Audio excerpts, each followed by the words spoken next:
দর্শক আপনাদের স্বাগতম জানাচ্ছি আমি নিঝুম সরকার। আজকে কিন্তু আমি চলে এসেছি বাংলাদেশের একমাত্র সরকারি আয়ুর্বেদিক হসপিটালে, যেটা মিরপুর 13-তে অবস্থিত।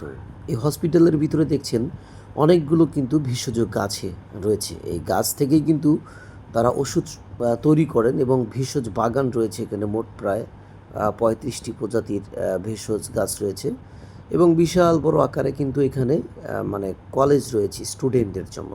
এটাই হচ্ছে সরকারি ইউনানি আয়ুর্বেদিক মেডিকেল কলেজ ও হাসপাতাল।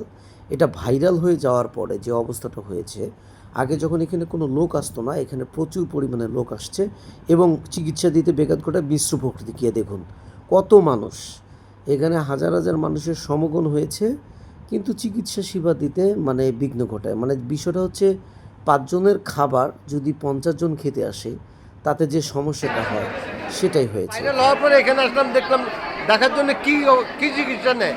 এখন আইসা 10টার সময় আইসা বসে রয়েছি, এখনো ডাক্তার একজন হাজার হাজার রোগী বসে রয়েছে, সবার ভোগান্তির শেষ নাই।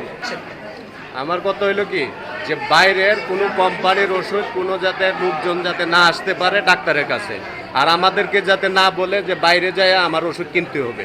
আমার কথা হয়েছে আয়ুর্বেদিক ওষুধ এইখান থেকেই আমি নেব, কিন্তু হ্যাঁ সরকারিভাবে আমি নেব, কিন্তু বাইরের থেকে উনি ডাক্তারের লিখে দিব, আমি বাইরের থেকে ওষুধ কিনা এইটা যাতে না হয়।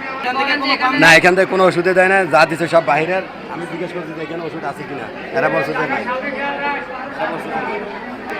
আমরা যেহেতু ভাইরাল হয়ে এখানে আসছি চিকিৎসার জন্য, হাজার হাজার রোগী কিন্তু ডাক্তার নাই। এখানে সরকারের কাছে আমাদের আবেদন, যেহেতু ডাক্তার নিয়োগ দেওয়া হোক, চিকিৎসার মান উন্নত করা হোক, সব কিছু ব্যবস্থা ভালো করা হোক। নিতে এসে আপনি কি ধরনের সমস্যার সম্মুখীন হচ্ছেন বলে মনে করছেন? ফার্স্ট অফ অল হচ্ছে এখানে ডেজিগনেশনের কোনো মূল্যায়নই নাই। এখানে একজন ইন্টার্ন ডক্টর যে আছে উনি হচ্ছে সিরিয়াল মেনটেন করতেছে বারবার। সে তো অবশ্যই তার প্রফেশনের জায়গা থেকে রাগ করা স্বাভাবিক। সে সিরিয়াল মেনটেন করতে যে খুবই রেগে যাচ্ছে, রুগীদের সাথে উল্টাপাল্টা কথা বলতেছে। সিরিয়াল মেনটেন যেহেতু তারা জানে না, তারা করতে পারতেছে না। কাগজ হচ্ছে আপনার হচ্ছে মিসিং হয়ে যাচ্ছে।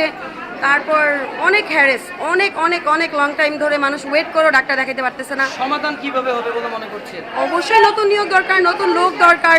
এখানে সবাইকে অনেক প্রফেশনাল হতে হবে। এখানে আমি কাউকেই প্রফেশনাল মনে করি না।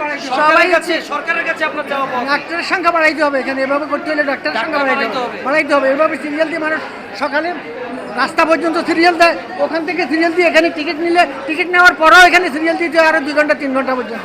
এতক্ষণ পর্যন্ত কে দাঁড়াই থাকবে আপনি বলেন?